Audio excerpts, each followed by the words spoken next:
Hello everyone, welcome back to the channel. आज की इस वीडियो में हम डिस्कस करने वाले हैं इकोनॉमिक इम्पोर्टेंस ऑफ आर्थ्रोपोड्स। सबसे पहले एक बेसिक क्वेश्चन जो बनता है वो है कि आर्थ्रोपोड्स क्या होते हैं। आर्थ्रोपोड्स जो वर्ड है वो दो पार्ट से बना है। Arthro means jointed and pod means legs, मतलब जॉइंटेड लेग्स वाले एनिमल्स। ये एनिमल किंगडम का लार्जेस्ट फाइलम है। फाइलम का मतलब होता है क्लासिफिकेशन का एक बड़ा ग्रुप, जिसमें insects, spider, scorpions, crabs, prawns वगैरह ये सब इंक्लूड होते हैं। तो आर्थ्रोपोड्स ह्यूमन इकोनॉमी में बहुत इंपॉर्टेंट रोल प्ले करते हैं। कुछ बेनिफिशियल होते हैं और कुछ हार्मफुल होते हैं। तो चलिए दोनों एस्पेक्ट्स को डिटेल में समझते हैं। सबसे पहले beneficial roles of arthropods. Pollination of crops. Pollination का मतलब होता है पोलन ग्रेन्स का transfer from anther to stigma.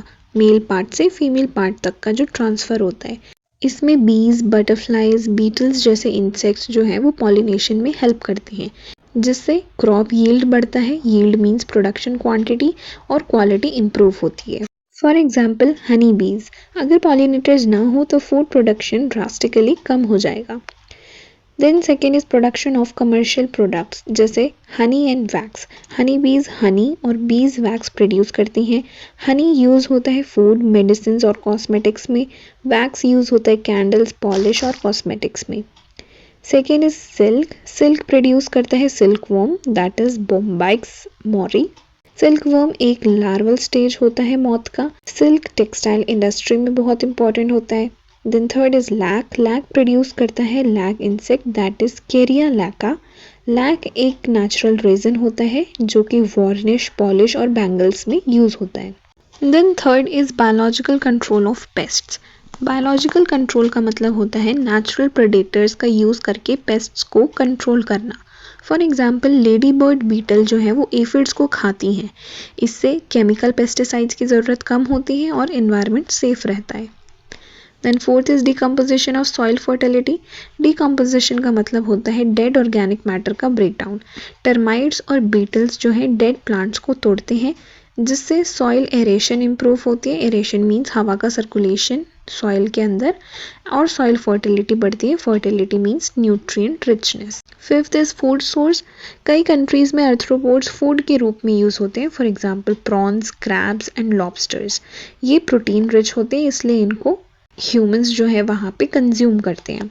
Six is scientific research. Arthropods research में एक्सपेरिमेंटल मॉडल्स के रूप में यूज होते हैं। फॉर एग्जाम्पल ड्रोसोफिला, ये जेनेटिक्स स्टडी में यूज होती है। Genetics is the study of heredity, means traits का पेरेंट्स से ऑफस्प्रिंग में जो ट्रांसफर होता है उसकी स्टडी को जेनेटिक्स कहते हैं। Now second comes the harmful role of arthropods. सबसे पहले एग्रीकल्चरल पेस्ट्स। पेस्ट्स का मतलब होता है हार्मफुल ऑर्गेनिजम्स। ये क्रॉप्स और स्टोर्ड ग्रेन्स को डैमेज करते हैं। For example locust, weevil and aphid. इससे हैवी इकोनॉमिक लॉस होता है। Second is vectors of diseases. Vector का मतलब होता है डिजीज कैरी करने वाला ऑर्गेनिज्म। कुछ आर्थ्रोपोड्स पैथोजन ट्रांसमिट करते हैं। Pathogen is the disease causing micro organism. For example anopheles जो है मलेरिया कॉज करता है। ईडीज डेंगू कॉज करता है। क्यूलिक्स फाइलेरियसिस कॉज करता है और हाउस फ्लाई कॉलेरा कॉज करती है। ये डिजीजेस ह्यूमंस और एनिमल्स दोनों को अफेक्ट कर सकते हैं। Then third is parasites. Parasite जो होस्ट के बॉडी पर या अंदर रहकर काम करते हैं। For example lice, ticks and mites. Host जिस ऑर्गेनिज्म पर पैरासाइट डिपेंड करता है उसको होस्ट कहते हैं।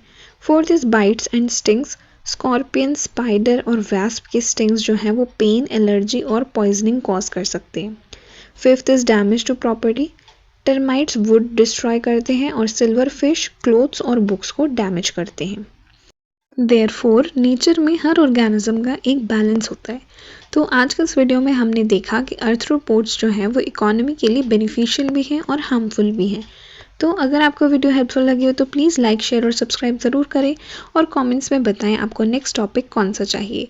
So thank you for watching.